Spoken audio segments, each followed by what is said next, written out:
torsdag med en ny fantasifuld CD og tilhørende musikvideo.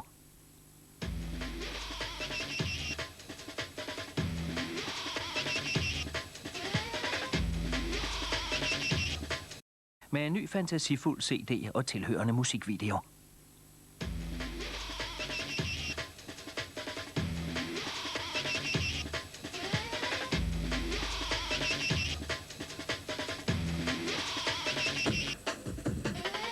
Stinking weather, fat, shaky hand, dopey morning, dog grumpy nose. Little wonder then, little wonder, you little wonder you. Being 50, I want to see what you can do as a rock artist at 50.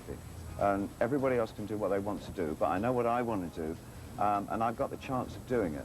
It's extraordinarily exciting for me because I honestly don't know what's going to happen, because I really feel that if I had to lay back on what I've done before, I'd much prefer to stop, and I really would maybe just prefer to sculpt and paint and that sort of thing.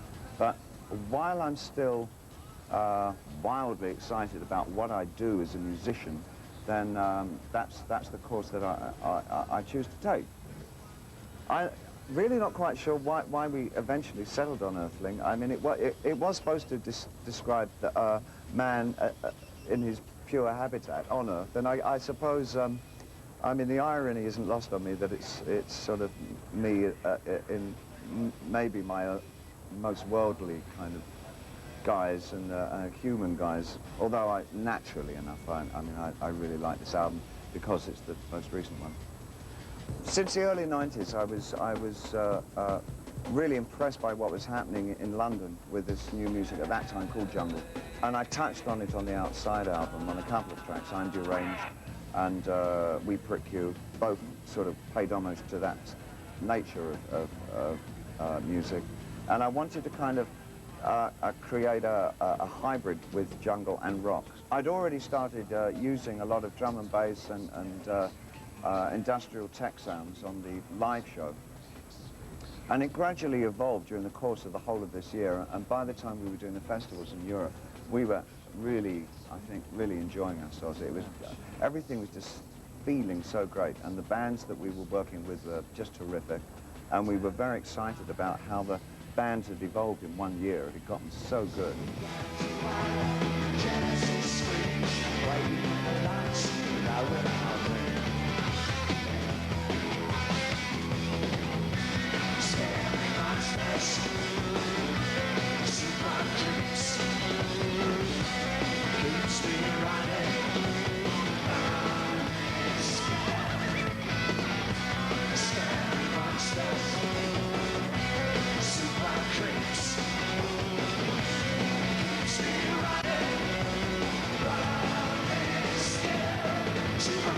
We were down to just a 5-piece. That's Mike Garson on keyboards, Reeves Gabrels on guitar, Zachary Orford on drums, and Gaylan Dorsey on bass guitar, and myself.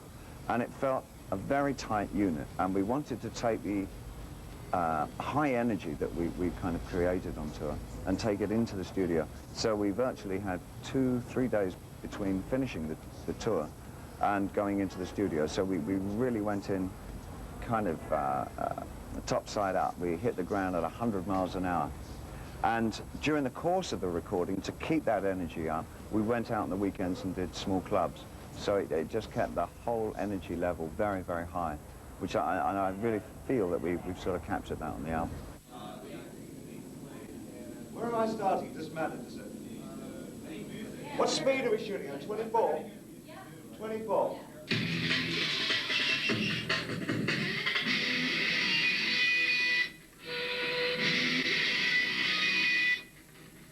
The video of this song, Little Wonder, I devised it with my most marvellous new video director, Floria Sigismund. And so what I suggested to her is that we work with a really great visual artist, Tony Ausler. He's sort of best known, I think, for his works where he creates puppets, little puppets that are found around the gallery in corners and under mattresses and things, and projects eerie little faces onto them that talk. They're really very, very strange. And he's just got a show at the Pompidou Museum in Paris. I'm a huge fan of his work. I think he's really terrific. So I asked Tony if he would work on this, and He constructed a lot of ideas and gave us a lot of input. I always worked in all mediums.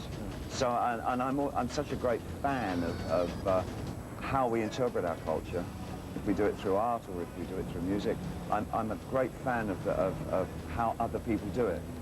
And I love creating characters and narrative and creating scenarios. So I'm drawn in so many directions at once that it's a hell of a job trying to keep it all balanced in my own mind. Well, no, this is probably one of our favourite songs from the next album, Earthlings. It's the first time we played it, so bear with us. I'm reading this one. This one is called 7 Years in Tibet. I praise to you. Nothing ever goes away. I praise to you. Nothing ever goes.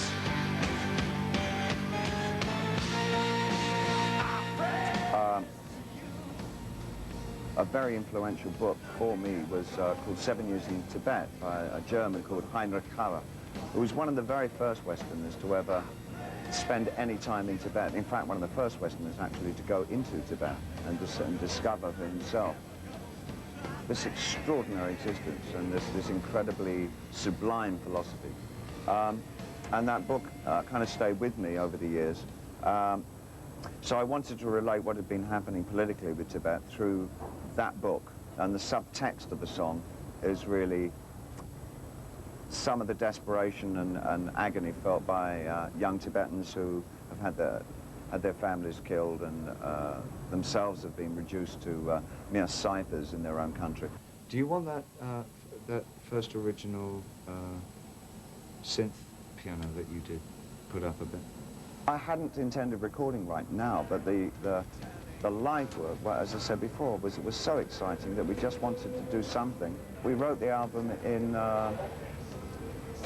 something like 9.5 days. I mean, it was done incredibly quickly. But that was sort of, within itself, was kind of the point of the exercise, was to work really quickly and write really fast. And just see what happened, really, more than anything else. But I can't foresee me stopping working, no. I love it. I really like what I do as a living. It's fab.